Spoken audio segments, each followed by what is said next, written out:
Welcome to AI Home Podcast, the first podcast for real estate resources and independent living strategies for the disability community.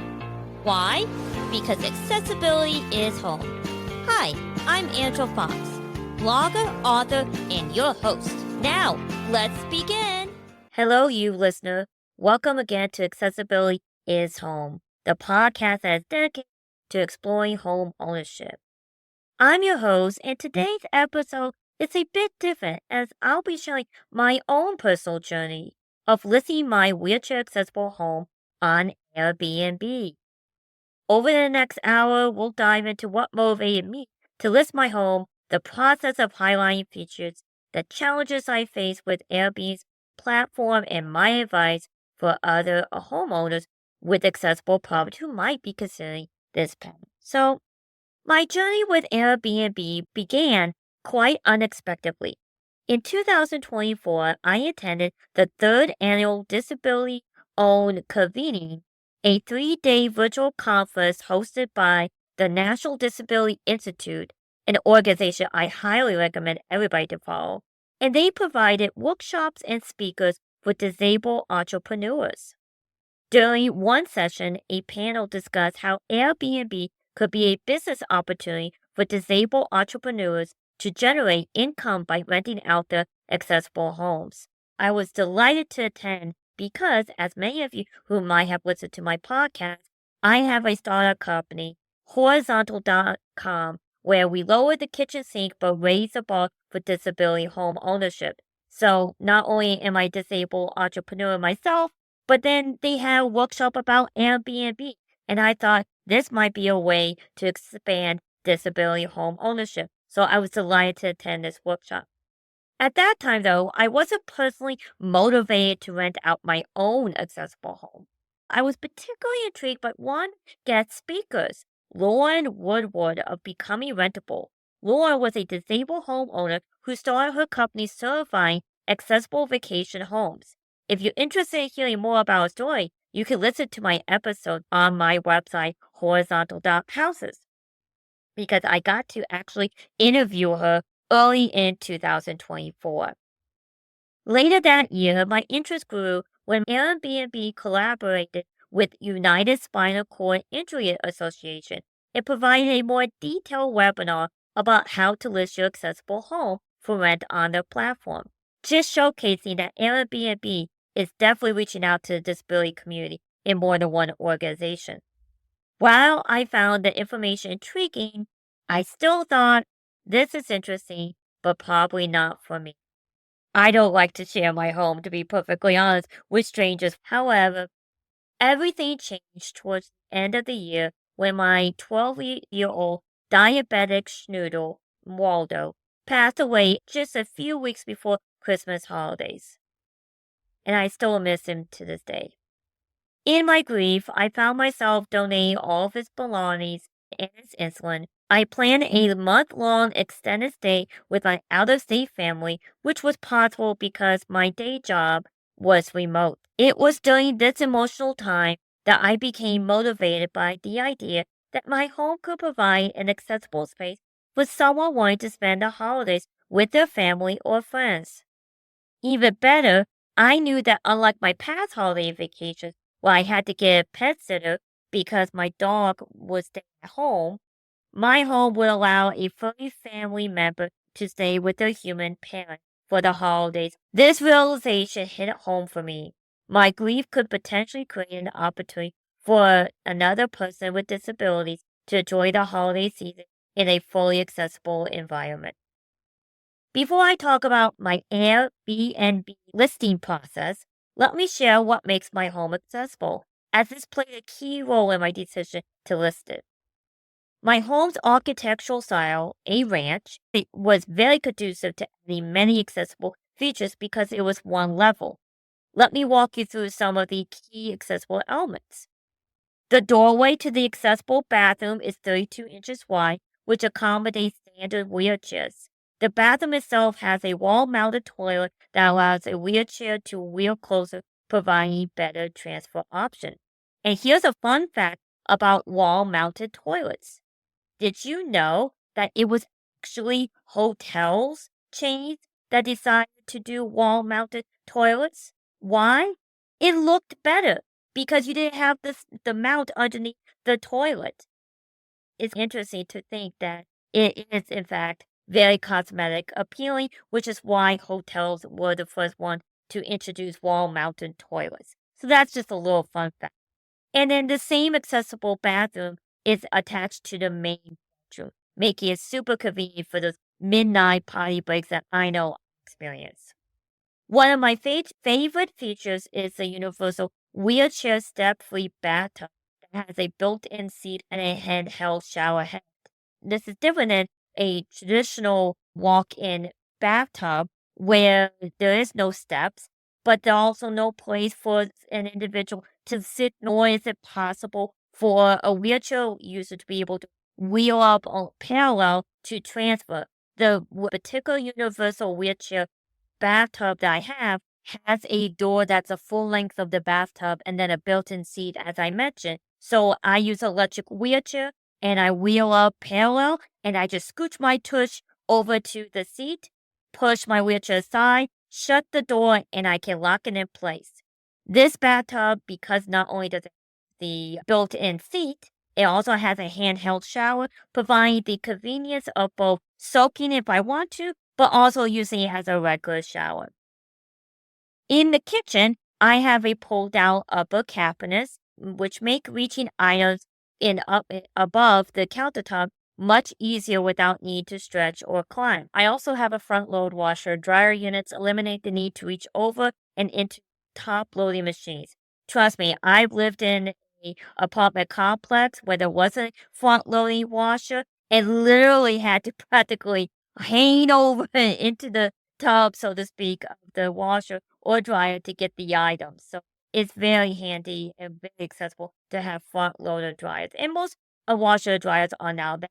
But about 12 or 15 years ago, you wouldn't have that.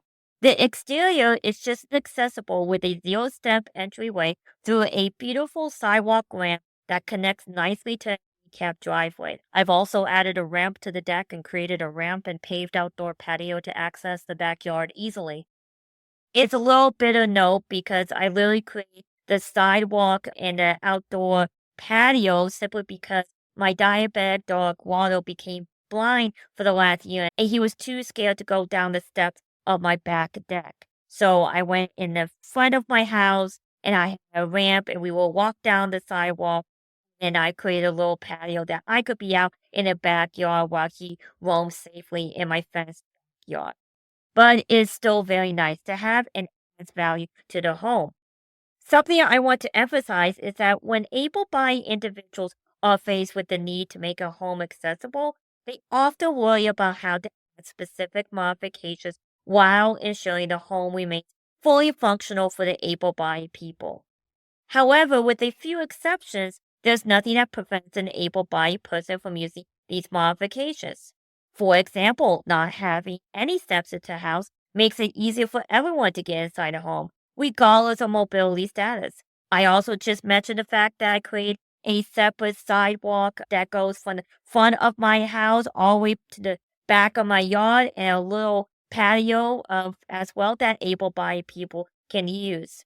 I'm glad I extended it into a patio, and one of my neighbors, even multiple neighbors actually, even said, "Wow, that looks like a great setup in the backyard, and you can have additional grills, and it makes it very convenient to be able to get back there." So anytime anybody who's not disabled knows how pretty something is, you know you added value to the home.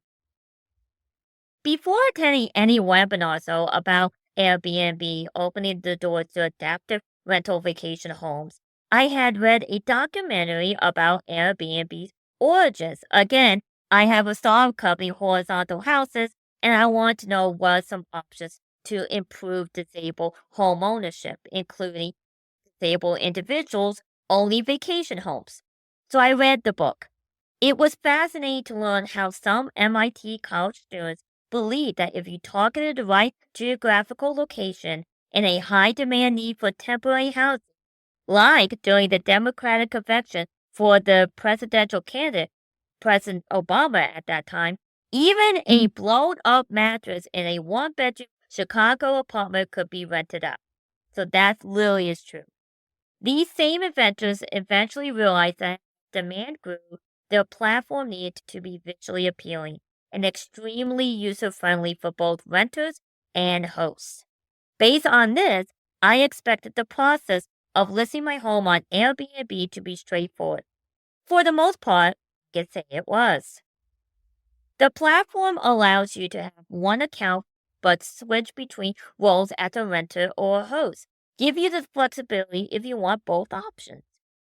Before I get into the details of your listing, you're required to set up payment, verify your identity, and complete other administrative tasks.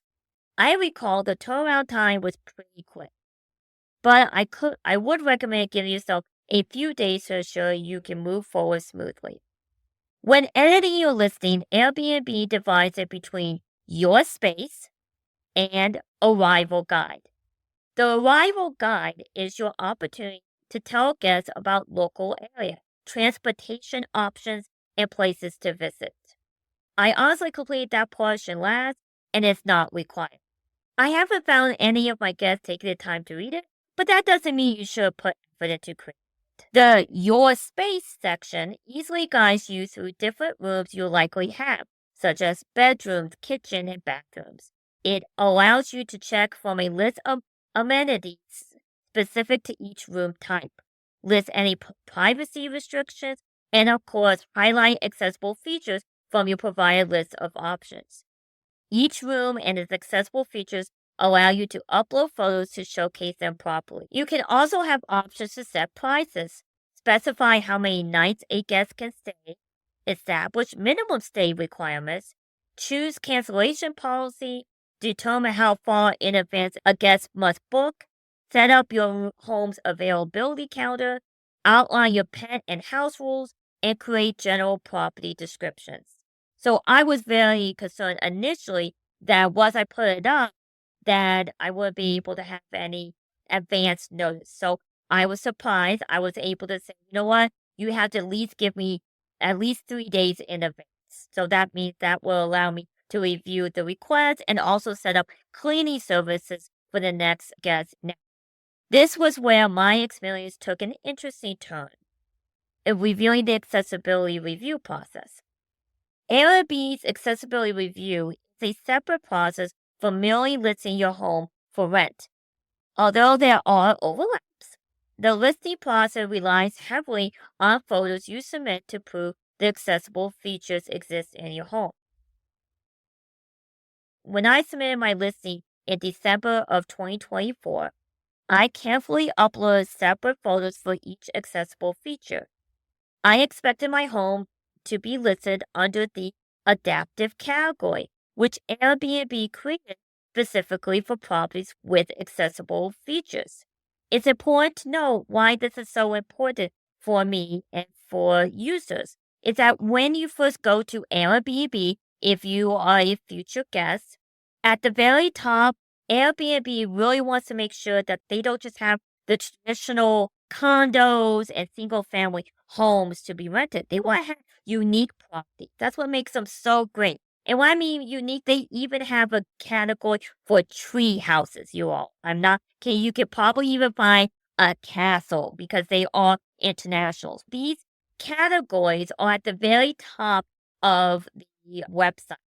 And so that will allow you to easily scroll from left to right to see all the options, all the different types of properties to expand your horizon. It really helps also showcase and mainstream this idea of accessible properties because there is an adaptive category. So that's why it was so important. But the 3 weeks of having my home listed with all the additional photos required for accessible verification, I noticed my home was only categorized under golfing and not adaptive.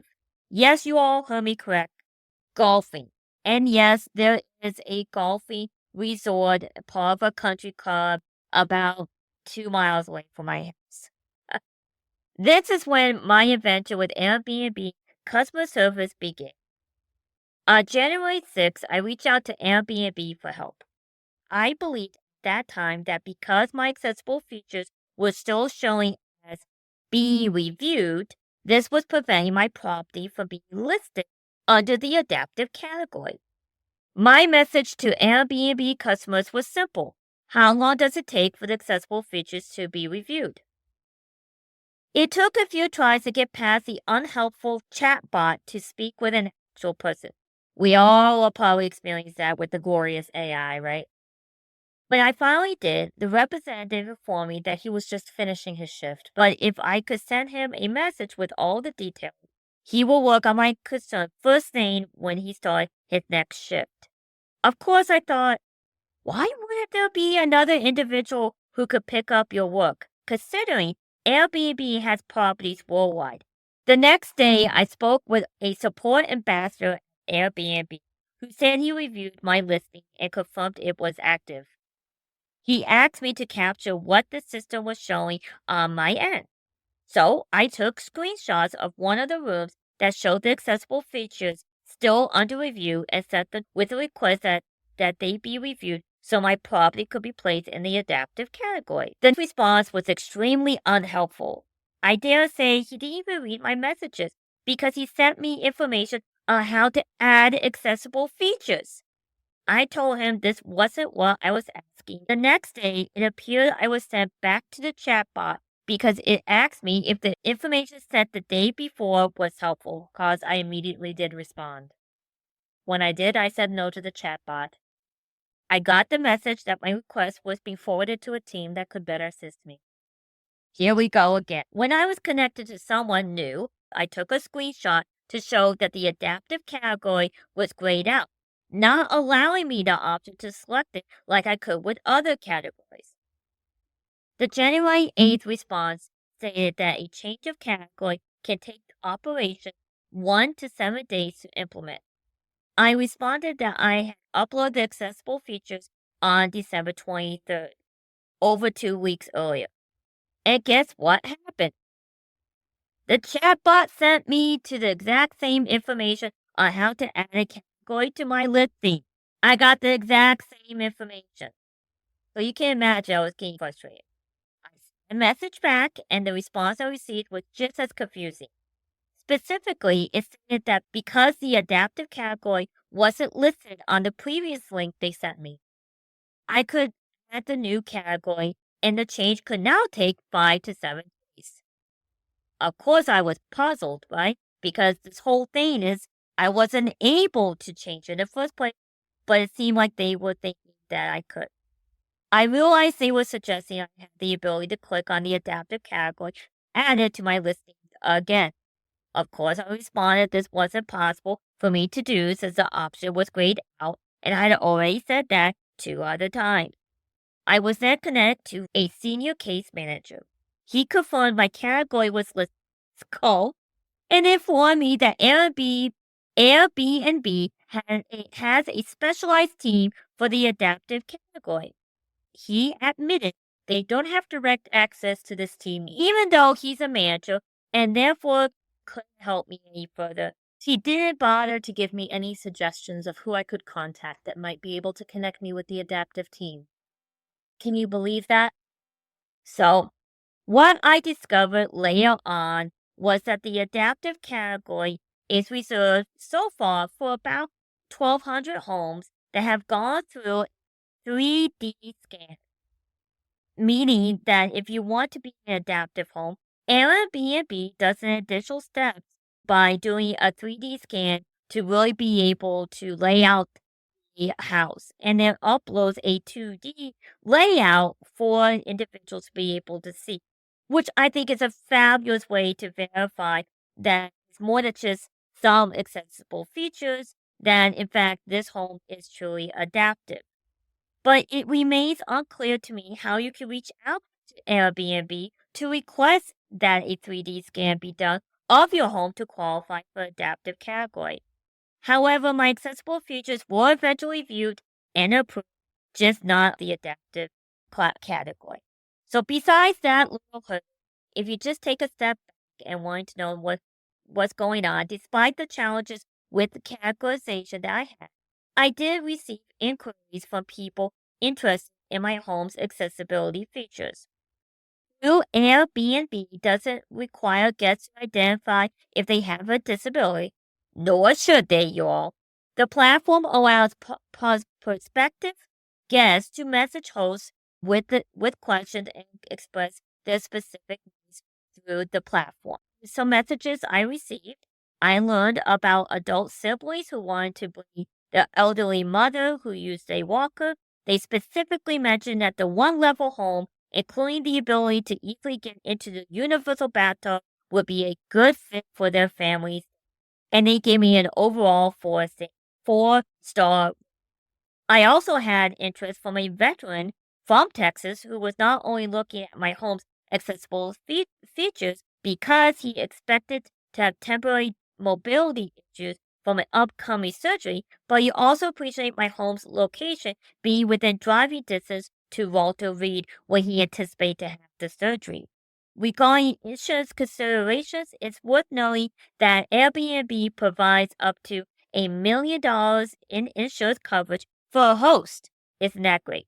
But as with any rental situation, it's always a good idea to coordinate with your home insurance provider for extra protection. Also, depending on where you live and the type of home you have, if you have an HOA, please be mindful that maybe you're not allowed to do sub-rentals, sublease, or they specifically ban Airbnb. Airbnb. I know New York City was going through something because so much of locals said that they couldn't even afford to rent out homes themselves simply because all the property had become Airbnb. So make sure you look into your local. And now a quick break from our sponsor. So as you can see and also hearing me, I am sitting on my back deck and I have my grill. I love being out in my back deck. I hate when I forget something and I have to wheel back into the house, particularly my cell phone. However, I'm excited to announce that another disabled owned business, Cush Pocket, has come up with a solution by creating this fabulous wheelchair bag. I love this bag and have been a proud customer since almost the very beginning. Why do I like it? One, it's huge. Two, it comes in multiple colors. But three, you can put it anywhere on the base of your wheelchair. How does that happen? It's attached to the flap and it has little Velcro. You put it directly underneath your cushion of your wheelchair. And the Velcro and the weight of your body ensures that this fabulous Cush Pocket bag certainly will not move. I personally have two directly in front of me and it hides behind my legs. And I love that because it's so much more convenient. Trust me, you will never forget anything ever again. So as you can see down below, I have a direct link for Cush Pocket. And if you use my code Angela Fox, you will get $1 off. And not only will you get a fabulous bag, but you'll also support two disabled owned businesses, Cush Pocket and my business, Horizontal Houses. Check it out. Zoning, and then if you have an HOA, what their rules are as well. So there are definitely some drawbacks though to renting through Airbnb. For one, you lose 3% of your earnings because they require a 3% commission. While this may not seem a lot, it does add up over time.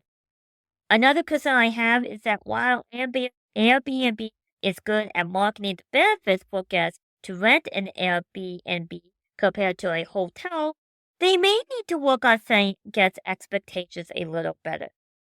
For example, before listing my home, I told my neighbor who rents out his property that I was considering listing mine on Airbnb when I will be gone for a while.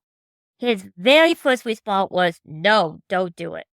He said he tried Airbnb, but every guest he complained about the home not being clean enough. He hired professional cleaners, yet a guest literally complained about finding a single hair in the corner of the bathroom. I honestly thought at that time that he was probably exaggerating, that it couldn't be that bad. But to my surprise, I experienced the same thing with one of my guests. I even had my house cleaner because I talked to the neighbor, take photos to prove that the home was clean before the guests arrived. I understand guests want and should expect clean home. However, almost all the homes listed on Airbnb are lived in. They are not hotels with daily professional services, and homes are bound to have a little bit wear and tear because people live in them. And the structures themselves are probably more older than most hotels. So it's something I think that maybe Airbnb, when they do allow guests to rent, to dive a little bit deeper when it comes to cleanliness and things of that nature.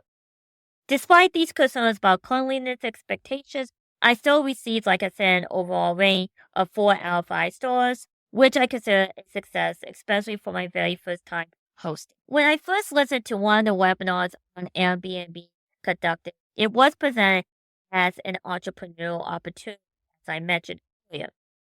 I honestly thought it was simply a quick way to make some extra money during times I would be using my home. After doing it for 1 month, I could truly see how one could consider themselves an entrepreneur in this space. I now use my experience as a way to expand the idea of disability home ownership. It's more than just whether a disabled person owns a home. It's also about letting other disabled individuals enjoy their vacations in a fully accessible environment. This experience has reinforced my belief that the disability home ownership can take many forms and serve multiple purposes. My accessible home isn't just my personal living space. It's now become a resource for others in disability community who need accessible accommodations while traveling. I would advise anyone with an accessible home to try using Airbnb. First, it's a relatively easy way to generate additional income from a property you already own. When you're not using your space, whether it's during a vacation, work trip, or extended stay someplace else, why not let it provide value to others while also providing financial return to you? I listened to other individuals who have far more experience in Airbnb during that webinar by the Natural Disability Institute, and they could say they have loyal guests that come every year simply because there's just not enough housing available for vacation for individuals with disabilities. Second, if you're able to rent out your portion of your home for about 80% of the year, for 2 years, the rental income usually is considered in your home's equity. This means you could potentially qualify for a loan based on both the market value and the rental value of your property. We all experience unexpected costs in life, and using a home equity loan when cash is short typically offers far lower interest rates than credit cards. It is that generational wealth that we talk about. Finally, by allowing others into your home, whether they have disabilities or not, you help reshape people's perspectives on how individuals with disabilities live independently.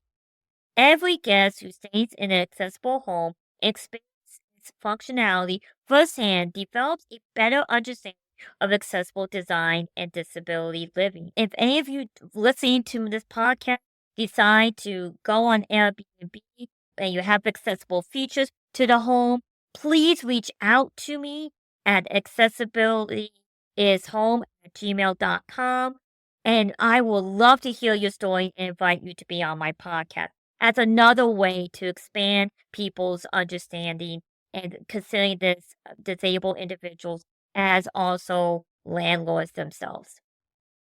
Now, this experience got me thinking about the broader issue of accessibility in real estate and tech worlds.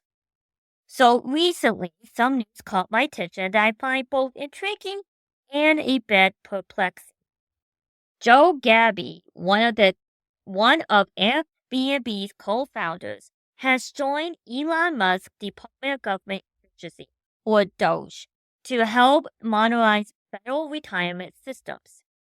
Now, don't get me wrong, I'm all for improving government efficiency, but I can't help but wonder, what does Airbnb co-founder know about federal retirement computer systems? he's in housing. And yes, he has a fabulous platform that him and two other individuals created, but it's still about housing, not federal employment paperwork in computer systems. This move feels a bit out of left field, especially when there are so many accessibility issues still to be addressed in the short-term rental market. I can't help but think the Airbnb co-founder applying his designer brain could be put to use to prove the accessible features on Airbnb platform rather than join Doge. Speaking of tech companies in the real estate space, let's also talk about Zillow and Redfin for a moment. These platforms have revolutionized how we search for homes, but when it comes to accessibility features, they are still falling short. Recently, Zillow and Redfin announced a partnership to expand their reach in the real estate market. While this might be great for their bottom line, I can't help but notice a glaring omission. Neither company seems to have disabled individuals in charge of incorporating accessible features into the MLS listing, and this oversight is significant. As someone who searched for accessible housing when I tried to buy my own home 12 years ago, I know how frustrating it could be to find a property that meets your needs. Imagine if these platforms had robust, detailed accessibility filters. It would be a game changer for disabled home buyers and renters. In fact, for Black History Month, I had interviewed the realtor, and he is a wheelchair user who is also a realtor himself. And if you listen to that episode, which I broke it up in two, he talked about, in fact, his frustration with Zillow and Redfin about how limited to describe accessible features and the individuals looking for accessible features, it was very limited. So much that he says, you know what? When it comes to houses that have a universal design and other accessible features, he said that he doesn't even put it on Zillow and Redfin. Instead, he uses social media to directly reach out to the disability community. So let's zoom out for a moment and look at the bigger picture here. The need for accessible housing in the United States is dire. Only 5% of housing in the U.S. is accessible, and a mere 1% can accommodate wheelchair users. This is a crisis that needs immediate attention. We're seeing some positive moves in this direction. First, for instance, in Canada, there are efforts to improve accessibility in rural areas and new buildings. Another example, and I've talked about, is about a year ago, locally in Maryland, the Prince George's County passed a law that 50% of single-family housing and a few other housing that does not get federal funds or any government funds, 50% starting in 2026 have to be universally designed. So that is a county specific, and that's also a game changer. But we need tech companies like Airbnb, Zillow, and Redfin to step up and make accessibility a priority. So what can we do about this? As disabled homeowners and renters, our voice matters. We need to keep pushing for better accessibility features on these platforms. You can write to Airbnb, Zillow, and Redfin. You can share your experience with them. You can demand better filters and more detailed accessibility information. You can, as I mentioned earlier, reach out to me. And if you've had a positive experience of having an accessible house, whether it's on Airbnb, you built your house, and you are a disabled homeowner, please reach out and share that experience. That's one of my fundamental focuses for this podcast, because believe me, it may not seem like a big deal, but most people don't even think about individuals being homeowners themselves, let alone being entrepreneurs, being landlords, and putting their accessible house onto a short-term rental property. So your story does matter. And if you know someone, even if it's not you, share them my podcast and let them know and encourage them to reach out to me. It's a good publicity if they are entrepreneurs and for the accessible house, or if they're huge advocates and they truly believe that we should be, the disability community should be at the table when it comes to real estate. As we wrap up today's episode, I want to thank you for joining me on this journey through my experience listing my accessible home on Airbnb. Despite some frustrations with the customer service and the platform's limitations regarding the adaptive category, I believe this has been a valuable experience that has expanded my own understanding of disability home ownership. Until next time, remember that accessibility isn't just a feature, it's a home. Thank you for listening. HorizontalHouses.com is the hub for all things related to disability home ownership. You will find my blog, this podcast, my book, and how my consulting services can help real estate agents or housing developers market and tap into the largest minority group, the disability community. Please help me continue this exploration of disability home ownership by connecting through my Facebook page. Remember, sharing our collective experiences will allow us each to lower the kitchen sink but raise the bar for disability home ownership. Thank you.